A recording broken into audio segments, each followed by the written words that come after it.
Hello friends, welcome to आशुष life sciences. आज इस वीडियो के अंदर हम मंकी पॉक्स के बारे में पढ़ने वाले हैं। मंकी पॉक्स एक तरीके का वायरस है। आपको लगता होगा कि आपने पहली बार ये वर्ड सुना है, लेकिन 1970 के अंदर ये वायरस पाया गया था अफ्रीका रीजन में। अब अफ्रीका में भी पर्टिकुलरली सेंट्रल अफ्रीका और वेस्टर्न अफ्रीका, ये जो दो रीजन है इनमें ये पाया गया था। सेंट्रल अफ्रीका को हम कहते हैं central African plate, western Africa को हम कहते हैं वेस्टर्न अफ्रीकन प्लेट।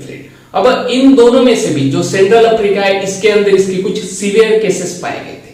अब ये जो वायरस है, इसकी एक फैमिली है, जैसे कि आपकी भी फैमिली होती है, ऐसे ही इसकी एक फैमिली है।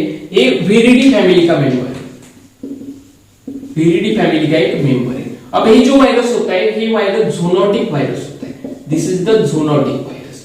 अब ये ज़ूनोटिक का मतलब क्या होता है? ज़ूनोटिक वायरस का मतलब ये होता है कि जो वायरसेस एनिमल से ह्यूमन बीइंग में पाए जाते हैं, उनमें ट्रांसफर हो जाते हैं। जैसे कि अब कोई बंदर है, बंदर के अंदर जो ये वायरसेस होते हैं, तो इंसानों के अंदर भी ट्रांसफर हो सकता है। इस तरीके के वायरस होते हैं जिन्हें कि हम ज़ूनोटिक वायरसेस कहते हैं। अब आपने कई वायरसेस देखे होंगे, उनके अंदर जेनेटिक मटेरियल एक मेन पार्ट होता है। जैसे कि कोविड के अंदर आरएनए था, तो इस वायरस के अंदर डीएनए होता है। अब डीएनए कैसा होता है इस वायरस के अंदर? आप देखिए, ये जो मंकी पॉक्स वायरस होता है, इसके अंदर डबल स्ट्रैंडेड डीएनए होता है। जो डीएनए होता है इसके अंदर, जो डबल स्ट्रैंडेड होता है, जो कोविड के अंदर आरएनए था, इसी तरीके से इसके अंदर डीएनए। अब इसके मतलब कैसे ट्रांसफर होता है डिसीज? सबसे पहले तो जो ड्रॉपलेट्स होते हैं, हम मैं बात कर रहा हूं, अगर यहाँ पर ड्रॉपलेट्स गिर रहे तो इससे भी ट्रांसफर हो सकता है। या फिर बॉडी के अंदर जो पस है, बॉडी टू बॉडी कांटेक्ट आ गया, या फिर कुछ इसके जो इस्तेमाल किए जाते हैं, क्लोथ्स इस्तेमाल कर लिए किसी ने, किसी पर्सन के, तो इससे ट्रांसफर हो सकता है। ठीक है। और इसकी कुछ स्टेजेस होते हैं, इससे डायरेक्टली तो ट्रांसफर नहीं होता है, इसकी कुछ स्टेजेस होते हैं। आप देखिए, वन बाय वन मैं आपको समझाता हूं। सबसे पहले इसकी स्टेज होती है macule.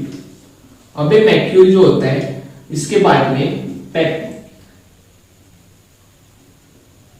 Macule, papule, vesicle, vesicle के बाद में होती है पास्चुल, और पास्चुल के बाद में क्रस्ट। एक कुछ स्टेजेस होती है। आप वन बाय वन आप देखिए क्या होते हैं पर्टिकुलर। मैक्यूल जो स्टेज होती है, इस स्टेज के अंदर क्या होता है? जैसे कि आपको मॉस्किटो ने बाइट किया, मच्छर ने काटा, तो आपके बॉडी के अंदर मान लीजिए यहाँ पर मुझे मच्छर ने काटा, तो यहाँ पर रेडिश हो जाएगा, ये सरफेस मेरा बॉडी का रेडिश हो जाएगा।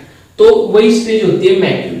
अब पैप्यूल के अंदर क्या होता है? पैप्यूल के अंदर जो यहाँ पर अगर पिंपल जैसा रीजन बनने लगे, इस रीजन के ऊपर पिंपल जैसा रीजन बनने लगे, जैसे कि जो बम्स होते हैं वो फॉर्म होना शुरू हो जाते हैं। अब उसके बाद में क्या होता है? उसके बाद में वेसिकल्स बनती है। अब वेसिकल्स का मतलब क्या होता है? अगर बॉडी के अंदर कुछ फ्लूइड्स होते हैं, बॉडी के अंदर तो फ्लूइड्स बहते रहते हैं, जो वाटरी सब्सटेंसेस होते हैं वो होते हैं, वो इस जो रीजन होते हैं, जो बम्स बन जाते हैं हैंड के ऊपर, तो कहीं पर भी हो सकते हो बॉडी के ऊपर।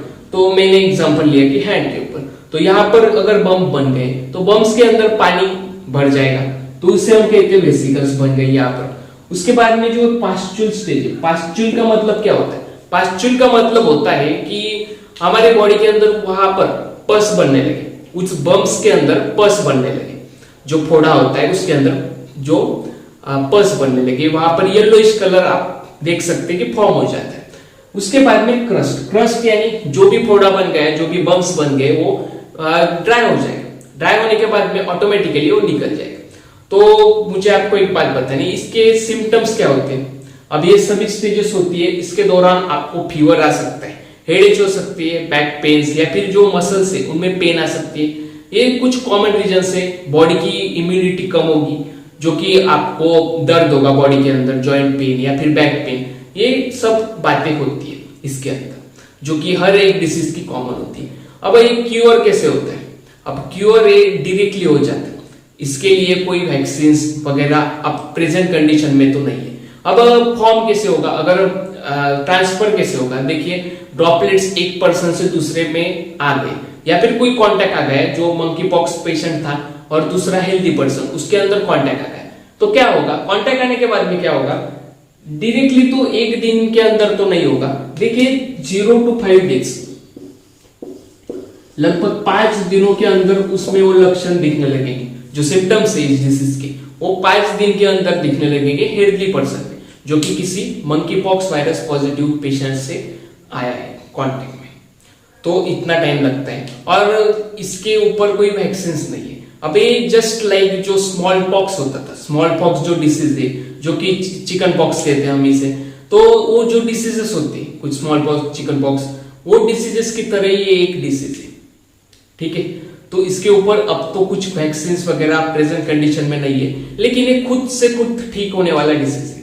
ये इसकी बहुत ही सीवियर केसेस नहीं होती है, ये खुद से कुछ ठीक हो सकता है, ठीक है। तो मुझे लगता है कि आपको एक मंकी पॉक्स वायरस इसके बारे में पता चल गया। अगर आपको इस रिलेटेड कोई डाउट है तो आप कमेंट सेक्शन में पूछ सकते हैं। Thank you very much for your patience.